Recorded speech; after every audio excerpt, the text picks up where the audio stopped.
ಬೆಳಿಗ್ಗೆ ಎದ್ದಾಗ ನಿಮಗೆ ತುಂಬ ಟಯರ್ಡ್ ಫೀಲ್ ಆಗ್ತಾ ಇದೆ. ಕರಳುಗಳ ಮೇಲೆ, ಕಿಡ್ನಿಗಳ ಮೇಲೆ ಮತ್ತು ಜಠರದ ಮೇಲೆ ವ್ಯಾಯಾಮ ಬರಬೇಕು. ಶ್ವಾಸಕೋಶದ ತೊಂದರೆಗಳು ಮತ್ತು ಸದಾಕಾಲದಲ್ಲಿ ಮಧ್ಯಾಹ್ನ ಅಥವಾ ಸಂಜೆ ಎನರ್ಜಿ ಡೌನ್ ಆಗ್ತಾ ಇರ್ತಕ್ಕಂಥ. Here you need to round the back.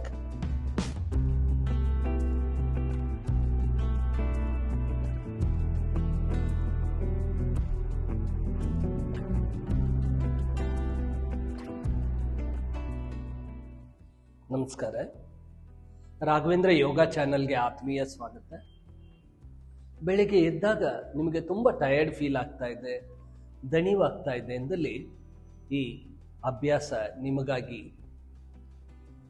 ಬೆಳಗಿನ ವೇಳೆಯಲ್ಲಿ ಆವೃತ್ತವಾಗ್ತಕ್ಕಂಥ ಆ ತೊಂದರೆಯನ್ನು ದೂರ ಮಾಡಲಿಕ್ಕೆ ಸಹಕಾರಿಯಾಗ್ತಕ್ಕಂಥ ಯೋಗದ ಬಹಳ ಮುಖ್ಯ 5 ಆಸನಗಳನ್ನು ಈಗ ತಿಳಿಸ್ಕೊಡ್ಲಾಗ್ತಾ ಇದೆ. ಬನ್ನಿ ಅಭ್ಯಾಸವನ್ನು ನೋಡೋಣ.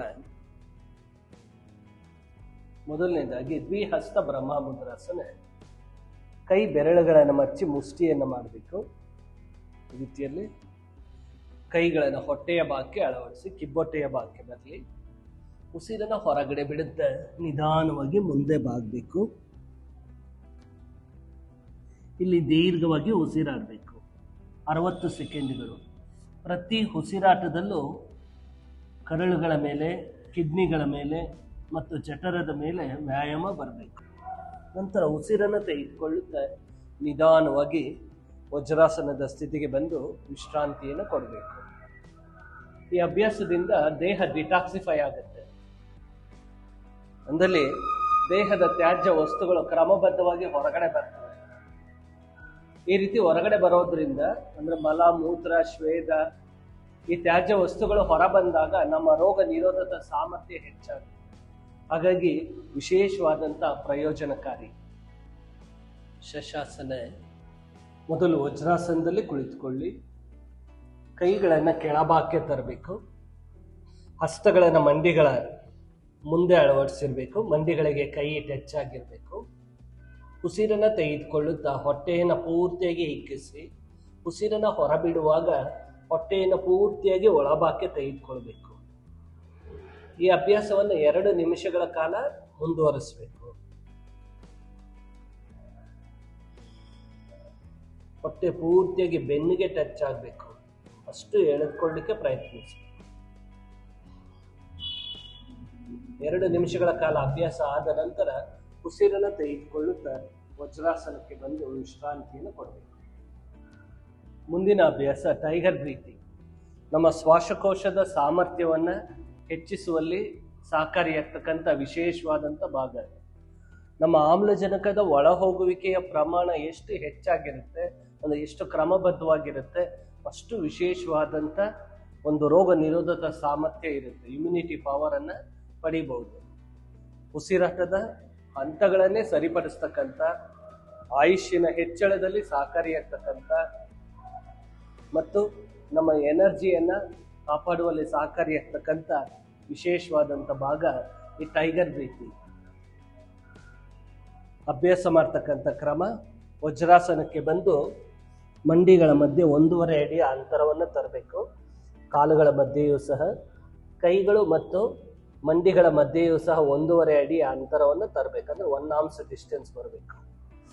ನೆಕ್ಸ್ಟ್, ಉಸಿರನ್ನು ತೆಗೆದುಕೊಳ್ಳುವಾಗ ತಲೆ ಎದೆಯನ್ನು ಮೇಲೆ ತರಬೇಕು. ಬೆನ್ನು ಒಳಭಾಗಕ್ಕೆ ಹೋಗಲಿ. You need to arch the back. ಉಸಿರನ್ನು ಹೊರಗಡೆ ಬಿಡುತ್ತಾ ತಲೆಯನ್ನು ಕೆಳಭಾಗಕ್ಕೆ ತರಬೇಕು.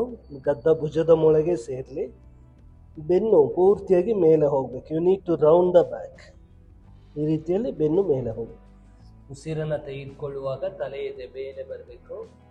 ಬೆನ್ನು ಒಳಭಾಗಕ್ಕೆ ಹೋಗಲಿ. ಉಸಿರನ್ನು ಹೊರಬಿಡುವಾಗ ತಲೆಯನ್ನು ಕೆಳಭಾಗಕ್ಕೆ ತಂದು ಬೆನ್ನನ್ನು ಮೇಲೆ ತಗೊಳ್ಬೇಕು.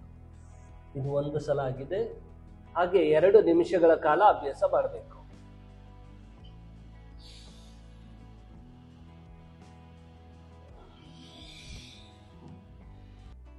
ನಂತರ ಉಸಿರನ್ನು ಹೊರಗಡೆ ಬಿಡುತ್ತಾ ವಜ್ರಾಸನಕ್ಕೆ ಬಂದು ವಿಶ್ರಾಂತಿಯನ್ನು ಕೊಡಬೇಕು.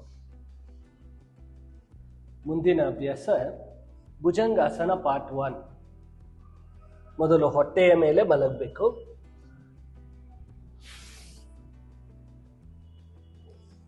ಇದು ಸ್ಥಿತಿ. ನಂತರ ಕೈಗಳನ್ನು ಎದೆಯ ಪಕ್ಕಕ್ಕೆ ಅಳವಡಿಸಿ ಉಸಿರನ್ನು ತೆಗೆದುಕೊಳ್ಳುತ್ತಾ ತಲೆಯೆದೆಯ ಮೇಲೆ ತರಬೇಕು. ಬೆನ್ನಿನ 33 ಮೂಳೆಗಳಿಗೂ ವ್ಯಾಯಾಮ ಬರಬೇಕು. ಸಹಜ ಉಸಿರಾಟ. ಕಾಲ್ಬೆರಳುಗಳು ಹಿಂದೆ ಇರಬೇಕು. ಈ ಆಸನದಲ್ಲೂ ಸಹ ಶ್ವಾಸಕೋಶದ ಮೇಲೆ ವಿಶೇಷ ಪರಿಣಾಮ ಆವೃತ್ತವಾಗುತ್ತದೆ. ಶ್ವಾಸಕೋಶದ ಸಾಮರ್ಥ್ಯ ಹೆಚ್ಚಳತೆಯನ್ನು ಪಡೆಯುವುದರಿಂದ ನಮ್ಮ ಇಮ್ಯುನಿಟಿ ಪವರು ಅರಿವಿಲ್ಲದೆ ಹೆಚ್ಚಾಗತೊಡಗುತ್ತದೆ. ಬೆನ್ನಿನ ಮೂಳೆಯ ಸಾಮರ್ಥ್ಯ ಹೇರಳತೆಯನ್ನು ಪಡೆಯುತ್ತದೆ. ಉಸಿರನ್ನು ತೆಗೆದುಕೊಳ್ಳುತ್ತಾ ಸ್ಥಿತಿಗೆ ಬರಬೇಕು. ನಂತರ ಉಸಿರನ್ನು ಹೊರಗಡೆ ಬಿಡುತ್ತಾ ಮಕರಾಸನಕ್ಕೆ ಬಂದು ವಿಶ್ರಾಂತಿಯನ್ನು ಕೊಡಬೇಕು. ಮಕರಾಸನವನ್ನು ವಿಶ್ರಾಂತಿ ಸ್ಥಿತಿಗೆ ಬಳಸುವ ಉದ್ದೇಶ ಅಂದಲ್ಲಿ ಇದು QRT ರೀತಿಯಲ್ಲಿ ವರ್ಕ್ ಆಗುತ್ತೆ. ಅಂದರೆ ಕ್ವಿಕ್ ರಿಲ್ಯಾಕ್ಸೇಷನ್ ಟೆಕ್ನಿಕ್. ಬಹಳ ಬೇಗ ವಿಶ್ರಾಂತಿಯನ್ನು ಕೊಡಲಿಕ್ಕೆ ಸಹಕಾರಿಯಾಗ್ತಕ್ಕಂಥ ಮಾರ್ಗ. ಇದನ್ನು ಹೈ BP, ಮೆಂಟಲ್ ಡಿಪ್ರೆಷನ್ನು, ಆಂಗ್ಸೈಟಿಯಲ್ಲೂ ಸಹ ಈ ಆಸನವನ್ನು ಬಳಸಲಾಗುತ್ತದೆ.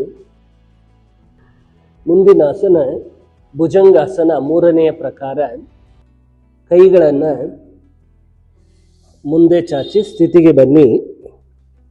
ನಂತರ ಕೈಗಳನ್ನು ನಿಧಾನವಾಗಿ ಬೆನ್ನಿನ ಭಾಗಕ್ಕೆ ತರಬೇಕು. ಹಸ್ತಗಳನ್ನು ಸೇರಿಸಿ ಕೈ ಬೆರಳುಗಳನ್ನು ಇಂಟರ್ಲಾಕ್ ಮಾಡಿ ಉಸಿರನ್ನು ತೆಗೆದುಕೊಳ್ಳುತ್ತಾ ತಲೆ ಎದೆಯನ್ನು ಮೇಲೆ ತರಬೇಕು. ಕೈಗಳನ್ನು ಹಿಂದೆ ತಳ್ಳಬೇಕು. ತಲೆ ಎದೆಯನ್ನು ಮೇಲೆ ತನ್ನಿ. ಹಾಗೆ ಉಸಿರಾಡಿ 30 ರಿಂದ 60 ಸೆಕೆಂಡುಗಳು ಸಹಜ ಉಸಿರಾಟ.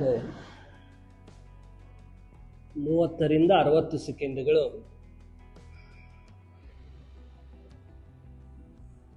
ನಂತರ ಉಸಿರನ್ನು ಹೊರಗಡೆ ಬಿಡುತ್ತಾ ಮಕರಾಸನಕ್ಕೆ ಬಂದು ವಿಶ್ರಾಂತಿಯನ್ನು ಕೊಡಬೇಕು. ಈಗ ಹೇಳ್ಕೊಟ್ಟಿರ್ತಕ್ಕಂಥ ಆಸನಗಳನ್ನು ಕ್ರಮಬದ್ಧವಾಗಿ ಅಭ್ಯಾಸ ಮಾಡುವುದರಿಂದ ವಿಶೇಷವಾದಂಥ ಪ್ರಯೋಜನಗಳನ್ನು ಪಡಿಬೋದು. ಶ್ವಾಸಕೋಶದ ತೊಂದರೆಗಳು ಮತ್ತು ಸದಾಕಾಲದಲ್ಲಿ ಮಧ್ಯಾಹ್ನ ಅಥವಾ ಸಂಜೆ ಎನರ್ಜಿ ಡೌನ್ ಆಗ್ತಾ ಇರ್ತಕ್ಕಂಥದ್ದು, ಆ ರೀತಿ ತೊಂದರೆ ಇದ್ದಾಗ ನಮ್ಮನ್ನು ಭೇಟಿ ಮಾಡಿ ವಿಶೇಷವಾದಂಥ ಯೋಗವನ್ನು ಅದಕ್ಕಾಗಿ ಅಭ್ಯಾಸ ಮಾಡಿದಾಗ ಪೂರ್ಣ ಪ್ರಯೋಜನವನ್ನು ಪಡಿಬೋದು. ನಮಸ್ಕಾರ.